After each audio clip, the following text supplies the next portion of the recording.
এ ও B দুইটি বেজোড় সংখ্যা হলে নিচের কোনটি জোড় সংখ্যা হবে? আমাদের এখানে 4টি অপশন আছে। তাহলে এখানে আমরা আমি কতগুলো যে পয়েন্টগুলো বলবো, এই পয়েন্টগুলো আমাদেরকে অবশ্যই মনে রাখতে হবে। এই যে এখানে এ বি যেহেতু দুইটি বেজোড় সংখ্যা, এখানে গুণ আকারে আছে, মনে রাখতে হবে যে কোনো দুইটি বেজোড় সংখ্যার গুণফল কি হয়? বেজোড় সংখ্যা হয়। যেমন 3 গুণ 3 কত হয়? 9। বুঝতে পেরেছি? এইগুলো একটা শর্ত। তারপরে হচ্ছে কোনো বেজোড় সংখ্যার সাথে যদি আমরা যে কোনো জোড় সংখ্যা গুণ করি তাহলে এটা জোড় সংখ্যা হয়। তাহলে এটা কিন্তু জোড় সংখ্যা, 2 একটা জোড় সংখ্যা।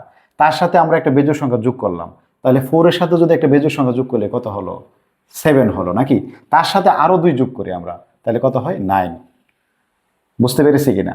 যে কোনো জোড় সংখ্যার সাথে বেজোড় সংখ্যা যোগ করে যদি আবার একটা 2 যোগ করা হয় তাহলে কি কি হবে?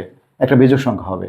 তারপরে আমাদের দুইটি বেজোড় সংখ্যা যোগ করলে এটা জোড় সংখ্যা হয়, কিন্তু তার সাথে আবার কত যোগ করা হয়েছে? 1 যোগ করা হয়েছে, তাহলে এটা বেজোড় সংখ্যা হয়ে গেছে। দুইটি বেজোড় সংখ্যা যোগ করলে যোগফল জোড় সংখ্যা, তার সাথে 1 যোগ করার কারণে এটা আবার বেজোড় সংখ্যা হয়ে গেছে।